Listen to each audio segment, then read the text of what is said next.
आजकल हमको कुछ लिखना होता है तो कागज़ पेन उठाते हैं और लिखना शुरू कर देते हैं, या मोबाइल टैबलेट लेते हैं और टाइप करना शुरू कर देते हैं। पर क्या कभी आपने सोचा है कि सबसे पहले लेखन कला की शुरुआत कब, कहाँ और कैसे हुई? इसको जानने के लिए हमको आज से 5000 वर्ष पूर्व चलना पड़ेगा। पश्चिम एशिया में एक दलदली क्षेत्र था जिसको हम आधुनिक इराक के नाम से जानते हैं। यहाँ पर दो नदियाँ बहती थी, एक दजला और एक फरात।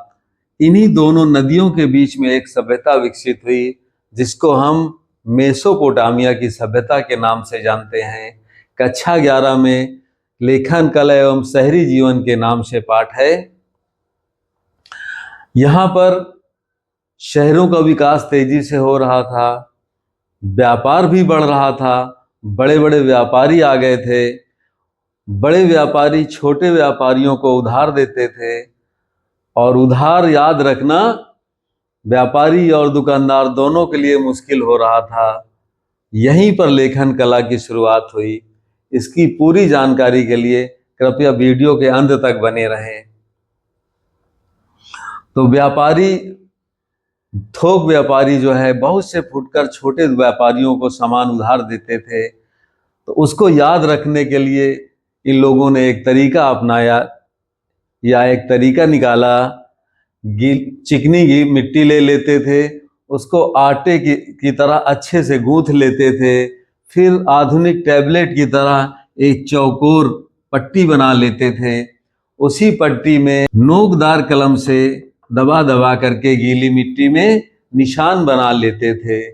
ये इनके भाषा में आधुनिक भाषा जैसे वर्णमाला के शब्द नहीं थे, केवल निशान से शब्द बोध होते थे। तो ये लोग ऐसे करके कुछ इस तरह से निशान बना करके लिख लेते थे। इसके बाद उस मिट्टी की पट्टी को जो है अच्छे से सुखा लेते थे, और उसको सुरक्षित रख लेते थे। बाद में उसको पकाने भी लगे, उससे और ज़्यादा उसमें टिकाऊपन आ गया।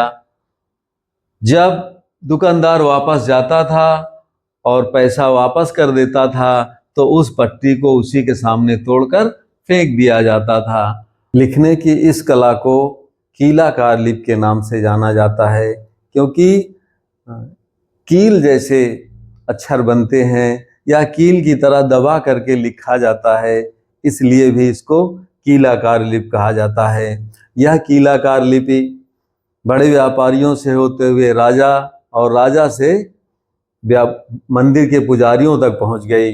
राजा भी अपने आदेश बड़े व्यापारियों की तरह गीली मिट्टी में आदेश, हिसाब किताब, लेन देन उसमें लिखवा करके, सुखवा करके और आग में पकाकर सुरक्षित रख लेते थे। मेसोपोटामिया में प्रत्येक नगर का एक मंदिर होता था जिसको नगर देवता का मंदिर या जिगुरत के नाम से जाना जाता था।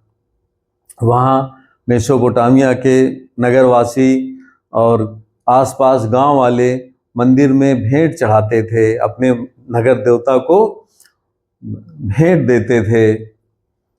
वहाँ जो पैदा होता था या जो वो लोग खाते पीते थे, सब कुछ जो है अपने देवता को चढ़ाते थे।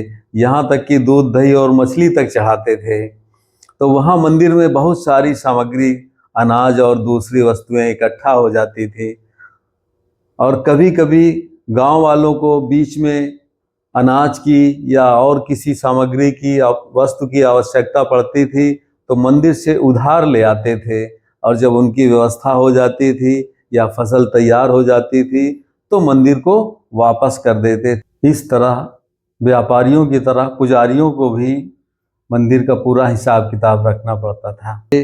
दुनिया को लेखन विधि से परिचित कराने वाला देश मेसोपोटामिया था। आपको अगर यह जानकारी अच्छी लगी हो तो कृपया चैनल को लाइक और सब्सक्राइब करें। धन्यवाद।